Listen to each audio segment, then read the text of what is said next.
Welcome to Picks and Parlays here on the Sports Byline Broadcast Network, also streaming live on YouTube, Facebook, and Twitter. I'm your host, Nick Geber. It's great to be with you. Find me on Twitter, at Nick Geber. Happy Monday, December 23rd, 2019. Today, it's Festivus. That's right, an absolutely massively important day on the annual calendar, the holiday of Festivus. Hope everyone's having a great Festivus celebration. All right, we've got a big show today. I had to think about that for a minute. That's right. Lots of picks, lots of games we're going to talk about today. We're going to cover college football bowls. We've got a ton of them. We're going to talk about the Quick Lane Bowl. We're going to talk about the Cotton Bowl. We're going to talk about the Orange Bowl. And there's even one other one, and I can't remember what it is, but I promise you, the Independence Bowl, yes.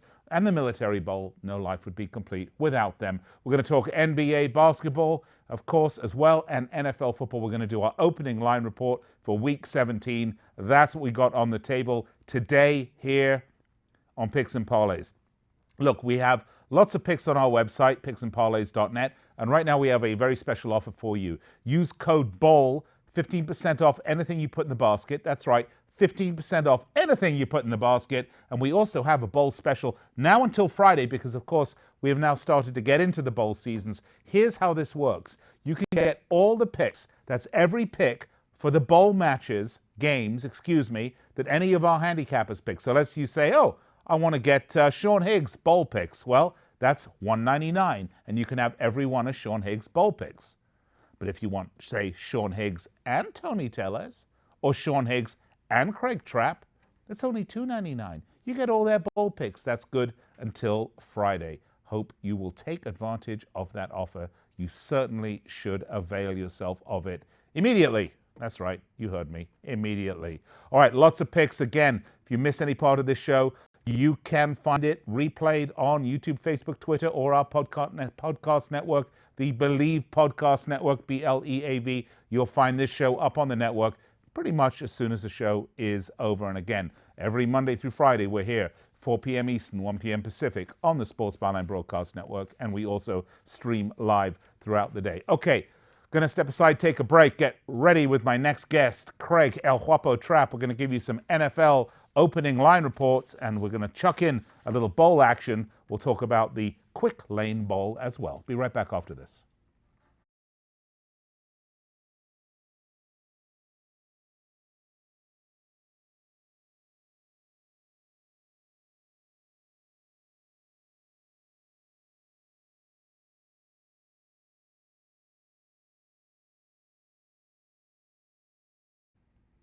Welcome back to Picks and Parlays. I'm Nick Geber. Great to be with you. Find me on Twitter at Nick Geber.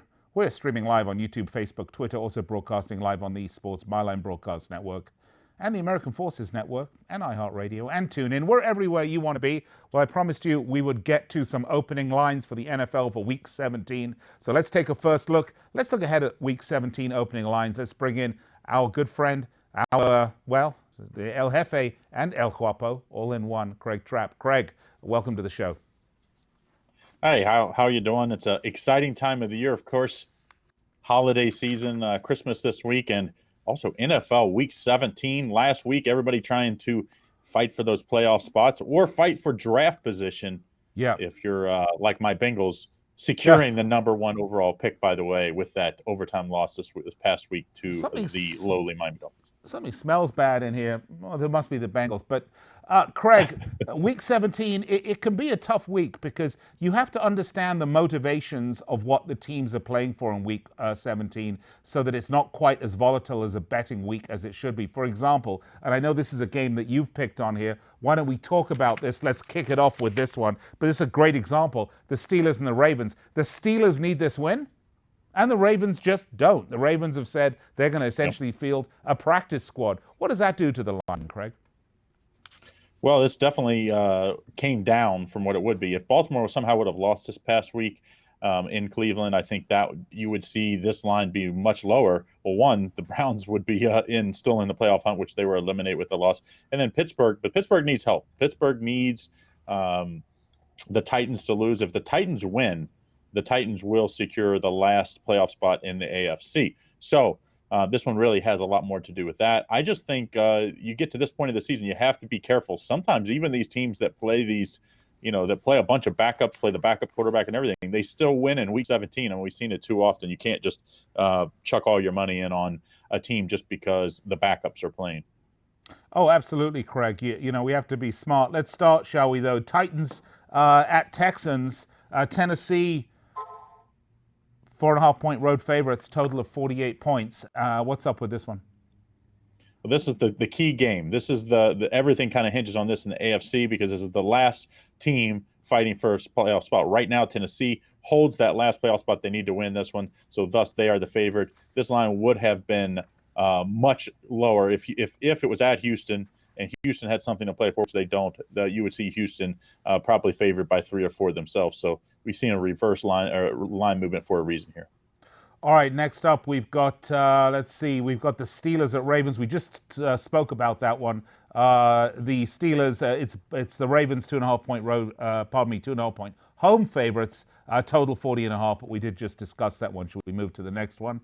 Let's do Redskins at Cowboys. This one, interestingly enough, you've got Dallas -11. I had the opening line here at -8.5, total 45. So it looks like that has actually widened for Dallas. They've become more of a home favorite. Is that what you're seeing, or did it go the other way? Washington, with the one numbers you gave me before mine. Washington quarterback Haskins looks like he won't be able to play in this one, and he played pretty well early in this last game. And then Dallas, they need to win and they need help to get in. Philly win against Dallas on week 16, put Philly in the driver's seat to win that division. The Cowboys clearly have to win and hope for a little help.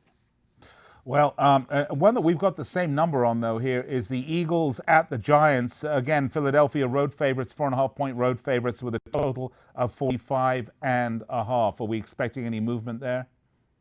I wouldn't expect so because obviously Philly needs to win this game. The Giants won't have a whole lot to play for. In fact, the Giants would probably be best served to lose this game to get a better draft pick. But, a lot of these interdivision games late are absolutely crazy, even the teams that have nothing to play for. So be careful in this one. All right, well, we're going to run through this quickly. We've got 2 more to get to, but one game where everybody does have a lot to play for is the Niners at Seahawks because the NFC West title and the number 1 seed is on the line here. So I expect both teams to come out firing on this one. This should be a great game. It has a little payback involved as well. You have for this one, Craig, let's see, what do I have for this one? I've got San Francisco, only 1-point road favorites against Seattle. I don't have a total on it.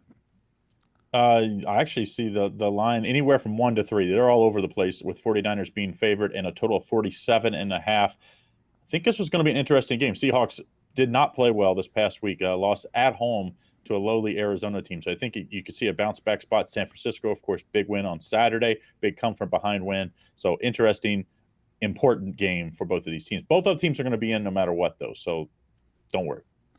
Yes, both will be in no matter what. It's really just jockeying for position at this point, right? Okay, last one's the going to get a bye, one's not. Yeah, right. The last one we have is Chargers at Chiefs. Kansas City are 7-point home favorites, a total of 48 points. Go. Well, with Kansas City, of course, winning as we're doing this on Sunday night, convincingly 17-0 at half. They still hope that they could maybe Miami pulls off a miracle, beating New England, and Kansas City ends up with the number 2 seed and gets a bye in the first round. Kansas City favored by 7, total of 48 in this one. This one's going to be a one-sided game. Chargers really struggling down the stretch. All right, folks, that's our NFL opening line report. Again, join us throughout the week. We'll be covering each and every one of these NFL games in some detail as we do right before, all the way up to game time. So check us out, picksandparlays.net. All right, let's move along quickly, shall we, Craig? The Quick Lane Bowl, the Pittsburgh Panthers versus the Eastern Michigan Eagles. The Panthers 7-5 against the spread. This is their 11th bowl appearance in 12 seasons. They have a 7-5 record, which is really due to outstanding defense. Offensively, they scored just 19 points in the last couple of games. The Eagles 6-6, 5-7 against the spread. Look, they rank outside the top 100 in rushing defense, allowing more than 30 points per game. The Mike Glass, though, he's the reason they are where they're at. Third in the MAC in passing, second in touchdowns. They're 21-7 against the spread in the last 28. although the Panthers 11-point favorites, total 49. How do you see this one, Craig? Well, usually come in October. I always say you bet the MAC in October and you fade them in November and late December. This isn't the case. This year they're 2-1 in bowl season. Kent State won outright. Central Michigan lost. Buffalo won, and both of those teams won and covered that one. So I like Eastern Michigan getting 11 points. I mean, this Pitt team did not play well against Virginia Tech in the last regular season. Virginia Tech and BC, the last two games of the regular season. So really stumbled down the stretch. I just don't think this is a very good Pitt team in a very bad ACC. So give me 11 points with Eastern Michigan. Usually these teams that are 6-6, I kind of stay away from them or stay away from the game if I don't like the underdog. Not the case this year. I think this is a pretty good MAC bunch of teams this year, and I think it's a bad bunch of ACC teams. So we're going to take Eastern Michigan plus 11. I also wouldn't talk you off the over here because, like you said, Eastern Michigan has been giving up a bunch of points this year. I think Pitt will score plenty to go over this total of 49 as well. But my top play, let's take Eastern Michigan plus the 11 points. Yeah, the only thing when you're looking at the points here, I mean, okay, so we talk about quarterback Mike Glass III, who's, really done a great job and is sort of the reason the Eagles are here in this bowl game. On the other hand, Pittsburgh, they have an incredible defense. It's really just been outstanding, and that's really got them here. Then you have to ask yourself, do the Eagles really have that good of an offense that they can punch through that Pittsburgh defense? And I'm not sure. I think the over might be a little optimistic here. Well, I just don't think the ACC is very good this year. What high-powered offense did Pitt really face? The only one was actually Central Florida. Central Florida did put up plenty of points, had a couple turnovers that really Pitt took advantage of in that big upset early. I think it was about week 4, 3, 4, or 5. That was probably Pitt's biggest win of the season. I just don't see Pitt being able to do that when you have this extra time. I always think it gives these offensive geniuses, assistant coaches, or even sometimes head coach, where they put tons of different plays in, tons of things. I think Eastern Michigan will get a couple gimmick-type touchdowns, and I think that keeps it within the points. And the college football landscape we play in, a total of 49 is extremely low now. Yeah. So usually I'm on the unders and underdogs come playoffs, but this time I'm on the under and the over with this low total of 49. All right, you heard it there from Craig Trapp, El Guapo. You can find Craig at picksandparlays.net. And again, right now we have a bowl special. $1.99 for one capper. You get all their bowl picks. $2.99 for all the bowl picks from two cappers. Your choice of cappers. We got 35 of them on the site. And of course, the other special we have, anything you want. Any of the expert picks you want on the site, 15% off. And of course, we have loads of free picks for you there as well. All right, Andrew, who's coming up next? Okay, El Tigre up next. Stay with us here, Picks and Parlays.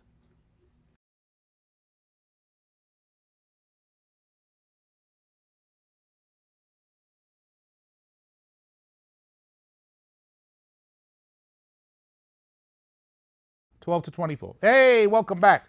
Picks and Parlays. I'm your host, Nick Geber. Great to be with you. I had to do a double take there. It was great to have Craig on talking NFL opening lines. Of course, we also talked a little bowl action with the Quick Lane Bowl. But let's turn our attention to some NBA, shall we? And let's bring on our resident NBA expert, Tony El Tigre Tellez. Tony, thanks for joining me. Hey, pleasure to be here, Nick. Looking forward to talking about the NBA as we get closer to those nice Christmas Day games coming up on Wednesday, but we still got some good games here to talk about for Monday.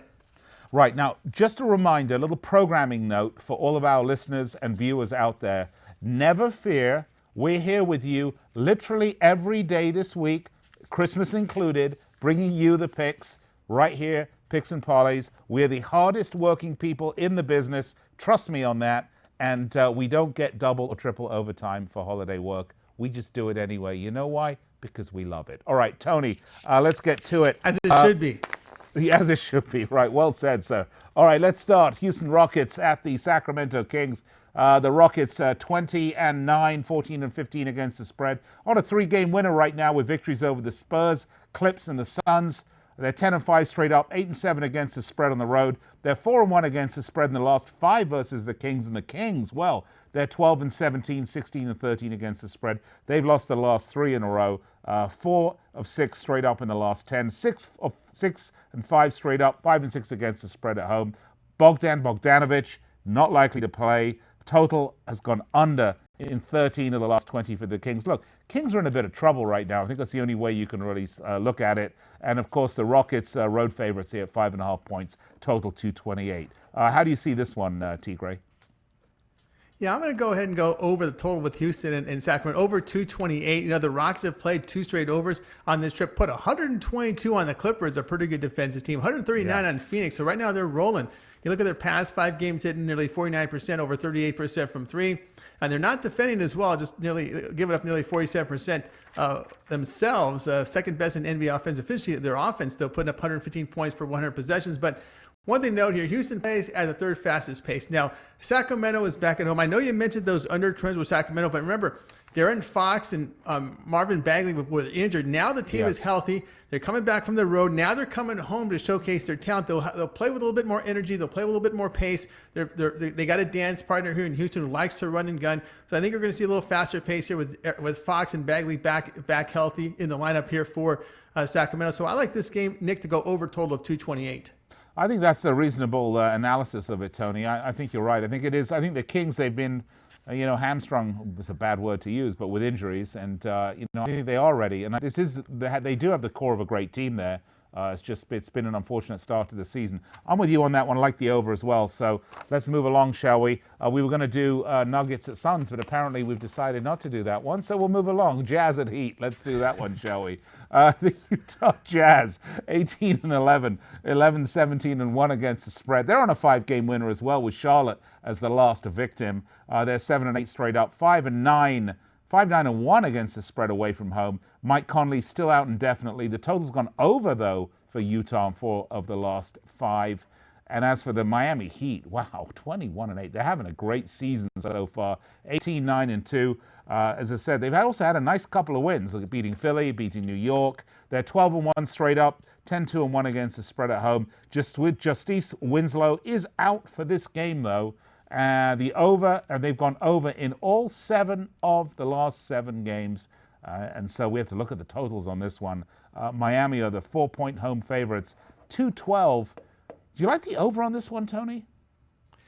Yeah, I stayed away from the over in this one. I like the Miami Heat -4, mainly because the Jazz, they don't shoot the ball as well on the road. I'm a little worried about the Jazz road form, so I'm not going to look to the total in this one. But I do like the Heat here laying the 4. As you mentioned, you put up the numbers there with the Heat, 12-1 straight up. They cover at home.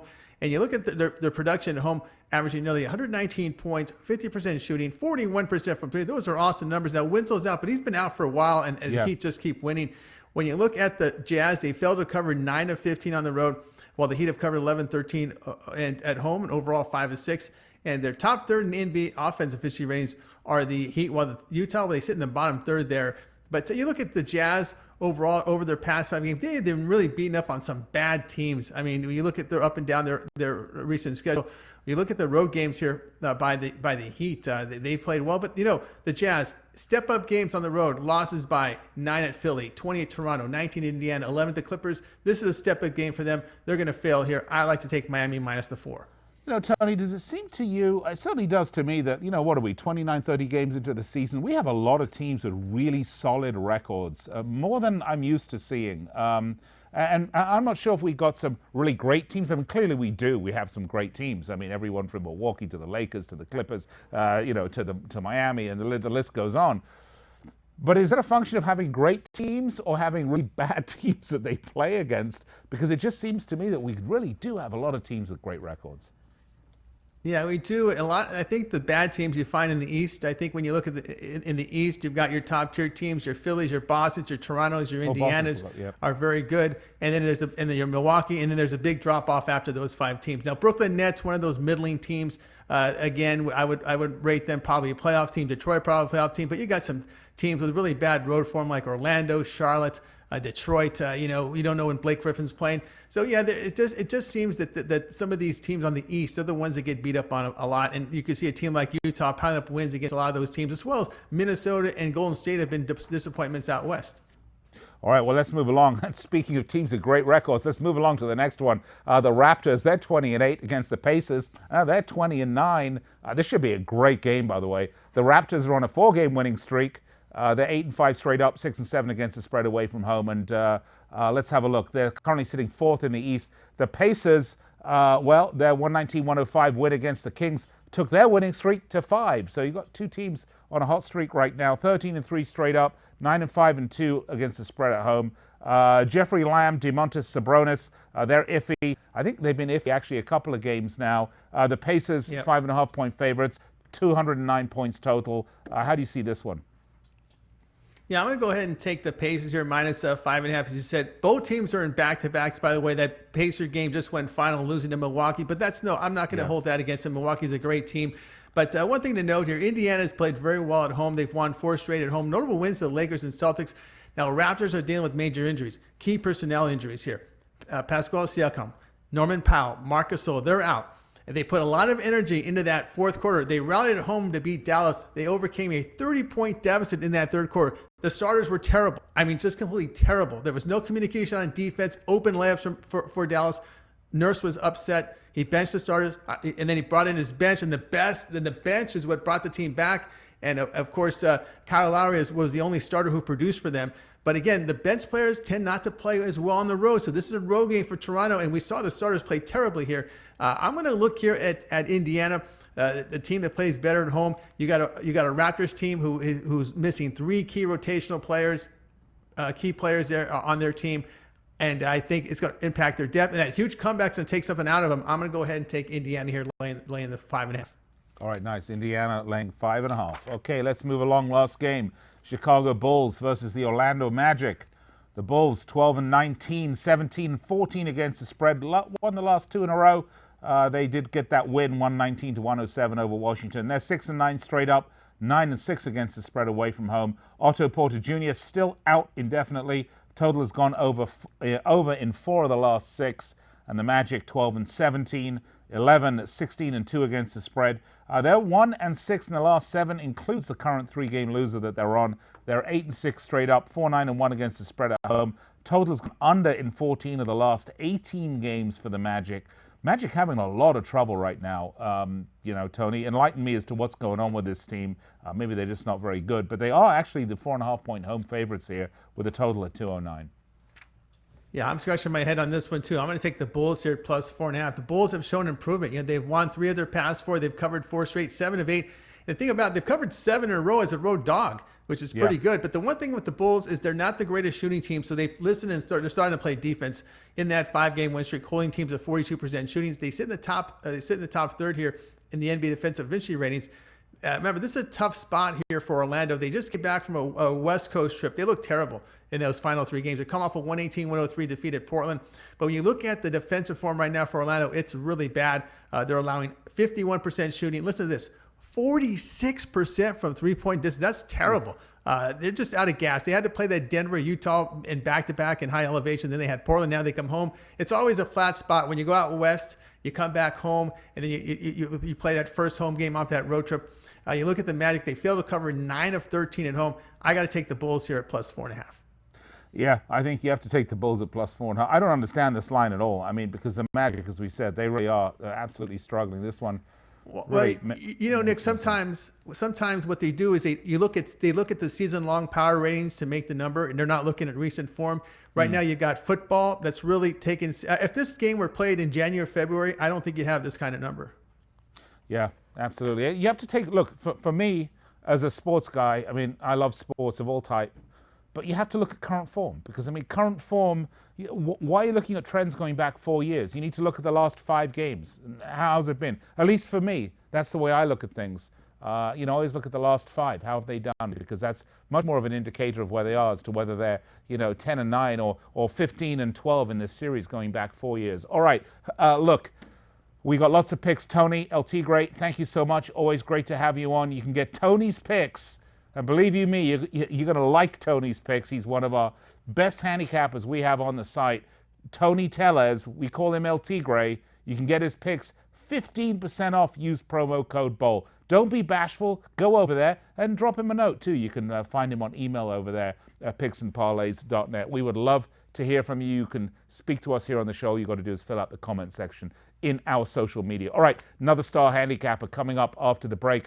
We're We're going to welcome in Sean Higgs. Higgy Smalls will join me. We're going to talk college bowls. I know you love it. Cotton Bowl, Orange Bowl, Military Bowl, Independence Bowl. Be right back after this.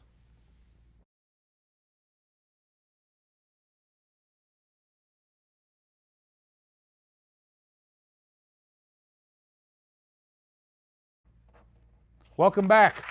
Picks and parlays here on the Sports Byline Broadcast Network, also streaming live on YouTube, Facebook, and Twitter. I'm your host, Nick Geber. Find me on Twitter at Nick Geber.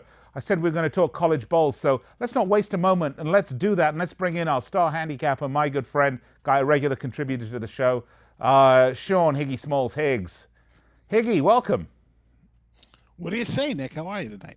Well, I'm, quite frankly, just warming up. I was at the Las Vegas Bowl yesterday or the day before. Really enjoyed that. Washington had their way with Boise State. Although I must hand it to Boise State, Higgy, because, Washington, their cheerleaders were decked out in the sweats and the sweat tops because it was quite cold out there. But not those Boise gals. They had them out. They were basically, wearing thongs jumping around. Those girls are tough, I will tell you that. But Boise State didn't stand a chance in that one.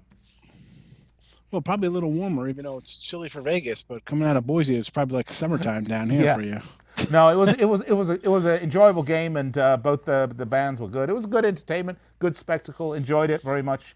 The last one at Sam Boyd Stadium here, of course, going forward, they'll be at the new Allegiant Stadium, home of the always fickle and the team that doesn't really love their fans. Soon to be Las Vegas Raiders. All right, let's get to it, shall we, Higgy? Let's. I tell you what. Why don't we go from questionable to not questionable? Let's start, shall we, with the Military Bowl. How does that sound? Let's go, Military Bowl. Let's go. The UNC Tar Heels against the Temple Owls. UNC 6-6, 6-5-1 against the spread. Looking for their first bowl win since 2013, which is actually surprising when I saw that stat. Things seem to be on the mend with this program, though. Head coach Mac Brown just got a nice contract extension, I think, as a nice attaboy for getting this program back on track. All of North Carolina's losses, though, this is interesting, have been single possession losses. This team has been in the game all season despite the 6 losses they've had. They do, however, rank just 49th in points per game. The Temple Owls, they've allowed only 15 points per game in the last 4 games. They're just 0-2, though, in previous military bowls. But to be quite honest, as I just said in the last segment, that's pretty meaningless. And they're 2-15 in the last 17 versus ACC. Look, UNC, Higgy, they're the favorites, 4 points, total 53. Can you see this being that high of a scoring game? At first I looked at it as maybe an underplay here. 53, it's a bunch of points. As you mentioned, North Carolina offense, yeah. But I look at this, Rod Carey takes over here, comes over from Northern Illinois. Looking at his bowl games, the last 3 he's been outscored 143-44, 52-23, 55-7, and 36-14. Not even close. Granted, listen, he was Northern Illinois, but he was playing the Thunder and Herd. He was playing Duke. I mean, it's not like huge schools. So I don't know if, they're an 8-4 team. They're an underdog to a 6-6 team. I'm leaning North Carolina here. I'm going to, open at 6. It came down. I guess people are like, oh, Temple's pretty good. I'm not buying it. I don't know. I think, Mac Brown, everybody's kind of rejuvenated here. They want to get to that over 500. I'm going to go the 4.5, but I'm going to lean to the over to 53, believe it or not. I'm thinking you're going to see some points. Great pick. Listen, again, I'm just reading the psychology of this game, and I think you're so right. I mean, the UNC, the Tar Heels, this is a football, okay, they're primarily a basketball school, is what you know for. Their football program is big. This is North Carolina, football is king, right? And amongst other things. And this program, feel-good factor, coming back to the bowl since 2013. They need to be in the bowl every single year. I'm with you. I think this is a statement game for this not just this particular team. I think this is a statement game for this Tar Heels program. Yeah, and people are kind of mocking, how do they bring Mac Brown back? The guy's 70, he's been out of football for a while. You're bringing back an old school kind of coach when it's all about the young guys taking over in the NFL. So, I don't know. I think it's like you said, it's a big game for the school, the program, the kids, everything. It all goes hand in hand, and that's something you got to look at when you're capping these bowl games. All right, let's move on to the next one, shall we? This is a fascinating one for me, Higgy. Talking about the Independence Bowl, the Louisiana Tech Bulldogs against the Miami Hurricanes. Let me tell you, I'm going to do the preamble here, and then I'll tell you why this is so fascinating to me. Louisiana Tech 9-3, 7-5 against the spread. This victory will give them their first 10-win season in 37 years. It's essentially, though, a home game for the Bulldogs, which is, definitely plays to their advantage. This is Conference USA's second highest scoring offense. The Miami Hurricanes, though, 6-6. They are 6-point favorites for this game. This is a bad season. And they play in a tough conference, but they lost to not great teams like Georgia Tech, FIU, Duke. Duke lost the last 5 in a row, and they still managed to stink it up to them. This is another one of these situations, Higgy, where, pundits, bookmakers, experts fall in love with the name, fall in love with the program, like those people that pick Man United every single week. Times they change. Things change. Programs fall out of favor and need to be rebuilt. We were just talking about the Tar Heels. This is a crazy one, Sean. I mean, there's got to be some money to be made here, because can you see Miami 6-point favorites on this one? I know. First, it's good. It's the first game after Christmas. It's 4 o'clock to 26 here. And as you said, 6-6, Manny Diaz, maybe you look at this line, and I guess it's because it's ACC and competition, strength of schedule, stuff like that. And Diaz and his coordinator were both losing on to Duke. Come on, that's the point. I know. Yeah, but they look at it as you got a coach and a DC who's on the staff for La Tech. So maybe they don't know ins and outs of this offense. There's a good offense, as you mentioned. They look for the first 10-win season, putting up 40 points a game, conference MVP and a quarterback. And I like Skip Holtz. The guy's a great underdog play. The guy's money as an underdog. Miami 1-8 in the last 9 bowl games, and they're laying points here. How do you 35-3 last year? They got blitzed. Do they want to be 7-6? I thought when Mark Richt came, I was like, wow, man, maybe the program's going to turn around. It fell apart. Still no quarterback play. Running back sitting out. The offensive lines were terrible all year. And this red zone defense for La Tech's not too bad. It's like a top 5 red zone defense in the land. And you're playing a team that struggles to score offensively. This should be an outright win for Louisiana Tech. It's nearby for them. Shreveport's not that far from campus. They're going to have an hour away. Field. I looked. It's an hour away. They're an hour away from campus. Yeah. Which means it's going to be packed. Miami, this means it's going to be packed to the gills with family and friends and alumni and boosters. I mean, come on. Miami's going to have people there, but as a nice dog, this is a great, but I'm worried that it's going to be a trendy dog play for the public. So, as it gets closer, again, you mentioned the bowl packages and stuff. You got to get these games early, because these lines, by the time this game comes around, I can see this line being by 5 when people start, digging into Skip Holtz's record as an underdog head coach, and it's near campus and everything else that goes along with it. I like him outright. Points, forget him. I'll go outright here with Skippy's team. You're going to go outright with La Tech, right? Yeah. Yeah, absolutely. I'm with you, by the way. And the reason that line's going to change is because there are thousands of people that watch this show and listen to your analysis and get onto our website at picksandparlays.net and get this great insight into the games. Go to picksandparlays.net. You can get all of Higgy's bowl picks, by the way, for $1.99. If you want to add, say, Higgy and Trapp, or Higgy and Tellez, or Higgy and Chirimbus, you can do that. It's just $100 more, all their bowl picks. All right, that's a great game. Love this stuff, by the way. That's a real little value there to be had. Next one up, let's move on to the, clearly the big bowls coming up right now. The Gators, Cavaliers, this is the Orange Bowl. The Florida Gators 10-2, 7-3-2 against the spread. They can finish the season with 11 wins for the first time since 2012. This is basically another one. This is basically a home game for the Gators. Their losses were to Georgia and to LSU. Total's gone over in 4 of the last 6 for the Gators, and the Cavaliers, 4 losses on the season. It's a bit of a mismatch, actually, if you ask me. 4 losses on the season, including the last outing, which was a 17-62 loss to Clemson. They're 2-1 straight up and 1-2 at neutral sites. Over in 5 of the last 5. Florida, obviously, 14 and big favorites, 14.5 points. Yeah, total of 54.5. I get the impression this could just be a murder. Well, I mean, you mentioned there are two losses to Georgia and LSU. I mean, we're the 2 of the top 8-10 teams in the country. Right. 14.5. Last we saw Virginia 62-17 again, roasted by Clemson in championship game. I mean, do they really deserve to be in the Orange Bowl here? I mean, just because you were runner-up in the down conference. I think this is going to be a blowout. I mean, I wanted at 14. I didn't get down until it moved to 14.5. It happens. I still, Dan Mullen's team last year, 41-15, they routed Michigan. More the same here. I think it'll be that. I mean, he's trying to build something. They're not going to be like, we're playing Virginia. It's still the Orange Bowl. It's still Florida. It's 11-win season. 11-2 seasons they're hard to come by. Yep, and they're solid seasons defense. that go down in legend, right? I mean, listen, Blake Persons. That's it. The offense goes to him. These guys give up less than 300 yards a game on defense for the Gators, 14 points a game, something like that. So they're going to shut him down. I mean, I like the coach, but he's just they don't have the talent. Virginia does not have the talent. And Virginia are in the middle of a losing Virginia's streak. just getting a little. They're just getting a little better. I mean, Florida's been awesome for how long? I mean, they might not win championships, but the talent is there. They're not the Hurricanes. This is the Gators. So big and difference. They're winning a lot more than Hurricanes. Yeah, absolutely. That's what I mean. Yeah. So I mean, look, I think this is blowout too. And again, I'm big one on momentum. And the Cavaliers have 4 losses on the season. The last game before they come into this bowl against this Gators team, that really is one of the best teams in the country, hands down. Yeah. They lost. So that's going to be a murder. All right. Next up, last one. Let's talk about the Cotton Bowl. 2 great teams here, guys. We got Memphis Tigers and Penn State. The Memphis Tigers are 12-1, 7-5-1 against the spread. This is the first, I didn't know this, by the way, the first ever meeting between these 2 schools. They won the AAC. They're looking for their first bowl win since 2014. 8th in the nation in points per game.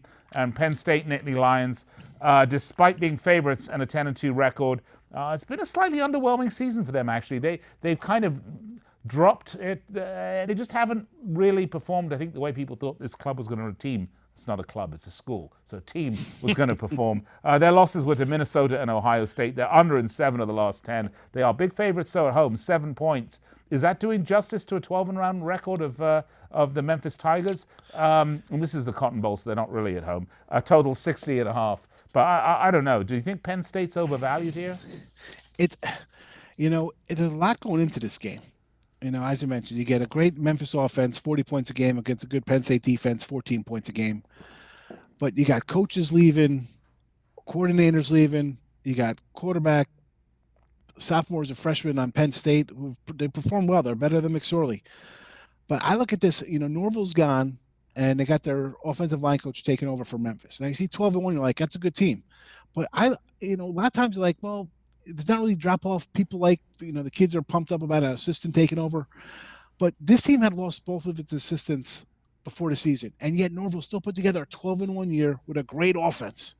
So now I'm thinking, how much was it about him in that offense than everybody else? I know the offensive line coach is coming in here, but when you replace your coordinators and still put up those kind of numbers, I think it's more of the head coach kind of thing. Mm-hmm. And I was leaning Memphis. I'm like, I like this team. It's a small school versus a big school of the big conference, Big Ten. It's Penn State, huge school. And you got Memphis, you're thinking little brother, big brother. But I've changed my mind. I like Penn State here. I mean, they had lost 4 straight bowls, Memphis, and you think they're going to come and want to prove something in a bowl game, and they haven't. And I don't think they're going to do it against a very good defense. And again, here we got Penn State 10-2. Minnesota loss, probably a bad loss. Ohio State, no shame losing to Ohio State. Come on, they're in the playoffs. Yeah.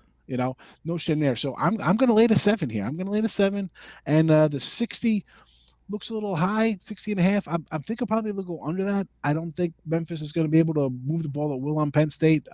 But my premium play here is going to be for the show. I'm going to go Penn State minus a 7. Oh, that's awesome, Higgy. That's fantastic because I would have taken Memphis on this one, but after listening to you, I'll lay the 7 points at Penn State and we'll go under on the 60.5. Higgy, you're a rock star, man. You're an absolute rock star. You can find more on Penn State. More on Penn State than the under. I kind of like the under, but Penn State more. Yeah, get it. More on Penn State, but the under would be a little bonus. All right, Sean Higgs, always a pleasure. Thank you, sir. Great to have you. And of course, you can find Sean at picksandparlays.net. All of his great picks. And listen, this analysis that you heard, those are the expert picks, and you get those on so many games. 15% off everything in the basket. Promo code BOWL. All right, I'll be right back to wrap it up after this.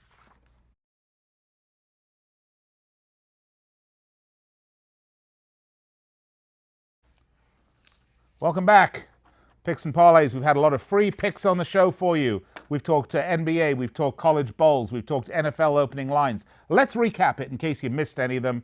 Here we go. We started off with our NFL opening line report, and then we moved along to Tony T and his NBA picks. By the way, just before we get to these, on those opening lines, as I said during that part of the show, we cover all these NFL games throughout the week. So check in on the site, picksandparlays.net. You'll see write-ups and videos on all of these games. All right, Tony T's NBA picks. Raptors at Pacers. Take the Pacers -6. Jazz at Heat. Take the Heat -4.5. Bulls at Magic. Take the Bulls +4.5. Rockets at Kings. Take the over 228. Then we had Higgy Smalls. Bowl game picks. Louisiana Tech, Miami. Take Louisiana Tech +6. North Carolina Temple. Take North Carolina -4.5 and the over 53. Penn State Memphis. Take Penn State -7. And Florida State Virginia. Take a Florida -14.5 and under 54. Those are our picks. We're here Monday through Friday, 4 p.m. Eastern, 1 p.m. Pacific. We have a ton of picks every show. Lots of free picks. Lots more free picks on the site for you as well, picksandparlays.net. And, of course, you can subscribe to our expert pick packages. One last time, we have a 15% off deal, everything in the shopping basket. For the holiday season, use promo code BOWL, and our bowl picks will be good until Friday. For $1.99, you can choose any capper in our stable, and you can get all of their college bowl picks. But if you want to choose 2 cappers, it's only $2.99. That's a heck of a deal. So if you want to bet the college bowl season, which is now underway, do yourself a favor. Bet with the best sporting intelligence you can, courtesy of Picks and Parlays. Once again, the website is picksandparlays.net. I'll be back with you tomorrow. Same time, same place, same channel. More free picks. Until then, bet, win, repeat.